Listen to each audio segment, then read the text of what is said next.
Assalamualaikum warahmatullahi wabarakatuh, sahabat beriman. Ada banyak hewan yang berkeliaran di sekeliling kita, mulai dari hewan yang kecil maupun yang besar. Hampir semua hewan yang ada di bumi ini telah diketahui oleh manusia tentang jenis dan namanya. Bahkan hingga isi dalam dari si tubuh hewan itu sendirilah juga sudah diketahui oleh banyak pengetahuan manusia. Dalam berbagai jenis dan karakteristik hewan, tentunya keberadaan mereka di bumi ini juga Allah tanamkan sisi kemanfaatan dan keburukan untuk kehidupan kita. Ada hewan yang tidak membahayakan kehidupan manusia, dan juga terdapat hewan yang sangat berbahaya bagi manusia.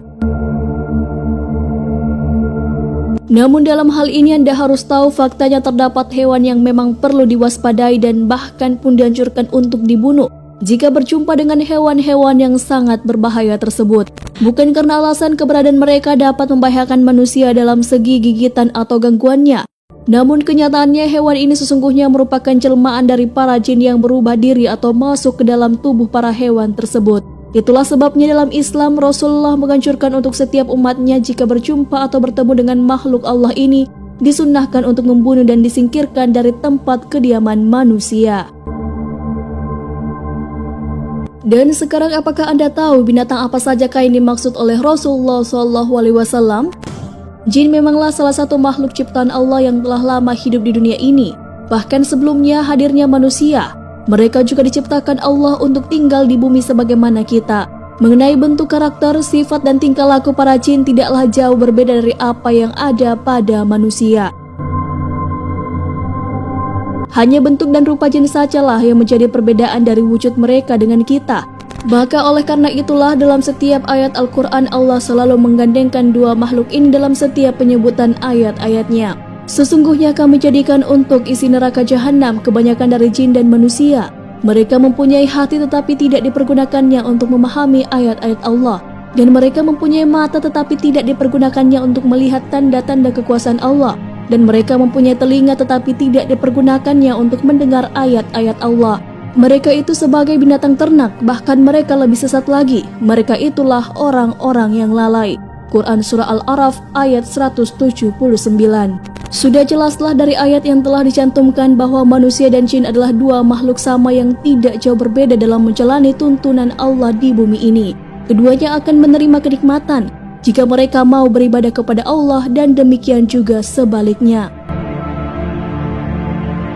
Namun ada beberapa hal yang harus diketahui, bahwa ada beberapa kelompok jin juga terdapat jin-jin yang dapat membahayakan manusia. Jika ini tentunya mereka yang tidak suka dengan kehidupan manusia. Dan tentunya dengan faktor kebencian dan tidak kesenangan ini jugalah yang mendorong mereka untuk terus mengganggu manusia agar mereka rela tunduk dan mau menuruti perintah jahatnya. Ada kalanya gangguan ini berasal dari sihir yang mereka gunakan dari kekuatan yang diberikan Allah kepada mereka. Dan di sisi lain ada kalanya mereka merubah wujud diri dengan wujud manusia dan hewan. Terkait tentang perubahan wujud hewan, faktanya banyak jin yang memasuki tubuh dari hewan itu sendiri. Terkadang mereka berubah wujud seperti hewan dan terkadang juga mereka memasuki diri mereka ke dalam tubuh hewan itu sendiri. Tentunya tidak semua hewan adalah jin, namun biasanya ada beberapa hewan yang sering ada wujud mereka di dalamnya. Apa sajakah hewan itu? Anjing. Hampir rata-rata jin banyak mewujudkan diri seperti anjing dan tidak jarang juga sesungguhnya anjing itu adalah jin.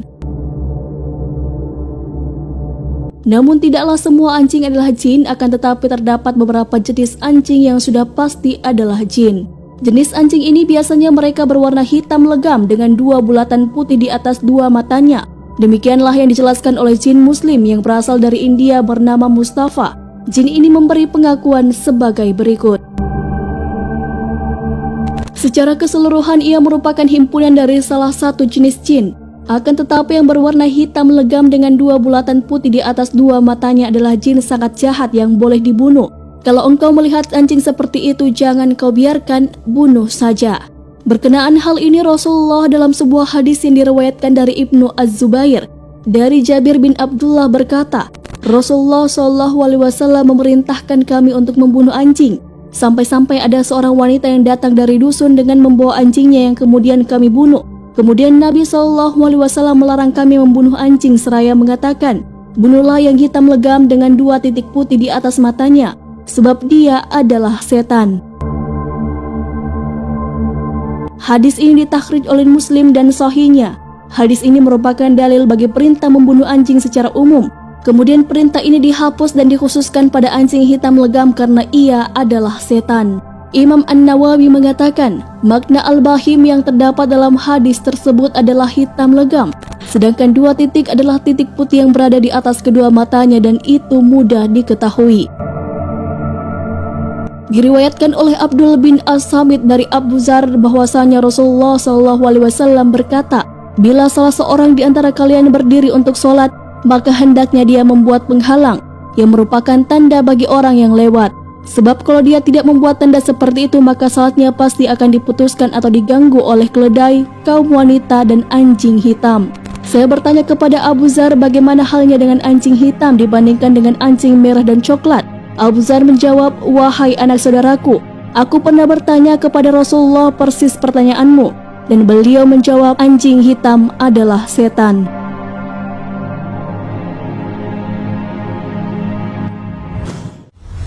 Ular.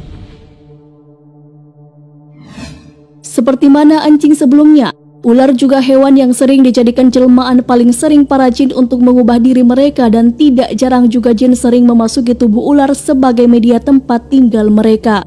Namun tidaklah semua ular adalah jin, akan tetapi terdapat beberapa ular yang sudah pasti jin.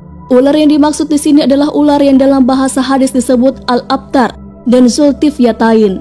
Dari Ibnu Umar radhiyallahu an bahwasanya beliau mendengar Rasulullah SAW berkhutbah di mimbar. Rasulullah SAW bersabda, bunuhlah ular, bunuhlah Zu'at-Tifyatain dan Al-Abtar, sebab kedua binatang itu menyembur mata dan menggugurkan kandungan. Di dalam Sahih Al-Bukhari juga diriwayatkan bahwa Nabi SAW memerintahkan para sahabat membunuh ular, dan sesudah itu melarang membunuh ular yang menghuni rumah, sebab mereka adalah jin-jin yang menetap di rumah-rumah itu. Sementara dalam kitab Fathul Bari, Ibnu Hajar mengatakan, adapun perkataan Nabi yang berbunyi, bunuhlah Zu'at-Tifyatain adalah ular yang mempunyai 2 garis putih di punggungnya. Ibnu Abdul Albar mengatakan, disebut-sebut bahwa Zu'at-Tifyatain adalah sejenis ular yang mempunyai 2 garis putih di punggungnya, sedangkan Al-Abtar adalah ular buntung atau tidak berekor. An-Nadar bin Shumail pun menambahkan, Zu'at-Tifyatain adalah ular yang warnanya coklat yang begitu seorang wanita hamil melihatnya pasti dia keguguran. Sedangkan Al-Abtar adalah ular yang pendek ekornya. Sementara itu Ad-Dawudi mengatakan bahwa ia adalah ular yang panjangnya sekitar sejengkal atau lebih sedikit. Kedua jenis ular tersebut acap kali menyembur mata. Kucing. Kucing yang dimaksud di sini adalah kucing hitam. Namun tidak juga maknanya semua kucing hitam, akan tetapi terdapat satu di antara semua kucing hitam yang sudah pasti adalah jelmaan jin. Kucing hitam ini memiliki ciri-ciri tersendiri. Ciri-ciri ini disebutkan langsung oleh jin muslim yang bernamakan Mustafa. Ia berkata kucing hitam lazimnya adalah setan. Sedangkan yang berwarna lain kemungkinan juga merupakan jelmaan jin, khususnya jin-jin perempuan yang memang sangat senang menampakkan diri dalam bentuk kucing-kucing indah atau yang putih warnanya. Dalam hal ini Imam Ibnu Taimiyah pernah mengatakan, jin bisa menampakkan diri dalam wujud ular, anjing, dan kucing hitam. Sebab warna hitam dapat menghimpun kekuatan setan dibanding warna lainnya, termasuk di dalamnya kekuatan panas.